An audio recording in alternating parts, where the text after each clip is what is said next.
Mesdames et messieurs, le 27 septembre, nous allons voter sur l'introduction d'un congé paternité de 2 semaines.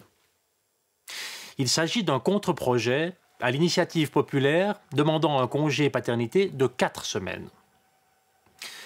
Environ 87 000 enfants naissent chaque année en Suisse. Et depuis 2005, les mères ont droit à un congé maternité de 14 semaines après la naissance d'un enfant. Les pères, eux, n'ont que les jours de congé usuels, les mêmes que ceux qui sont prévus pour déménager ou pour se marier, soit en général 1 ou 2 jours. Certaines entreprises ont des congés paternité plus longs, qui vont de quelques jours à plusieurs semaines et qui sont financés de manière variable.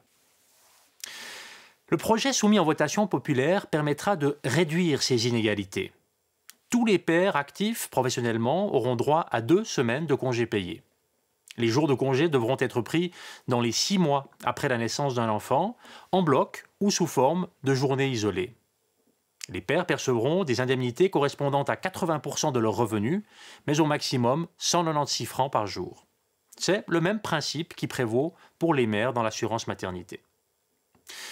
Le congé paternité devrait coûter environ 230 millions de francs par année. Il sera financé par les allocations pour perte de gain et nécessitera une légère hausse des cotisations. Elle va s'élever à 25 centimes pour les employés et à 25 centimes pour les employeurs pour 1 000 francs de revenus.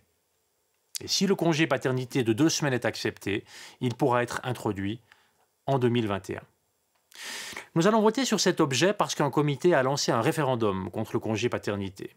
Ce comité estime qu'il est trop cher, qu'il n'est pas raisonnable en temps de crise et que les PME ne pourront pas l'assumer.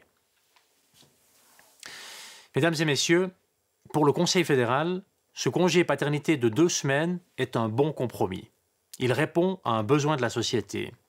Son financement par les allocations pour perte de gain permet en outre aux petites et moyennes entreprises de l'offrir à leurs employés et de renforcer leur attractivité comme employeurs. Pour toutes ces raisons, le Conseil fédéral et le Parlement vous recommandent d'accepter le congé paternité soumis en votation fin septembre.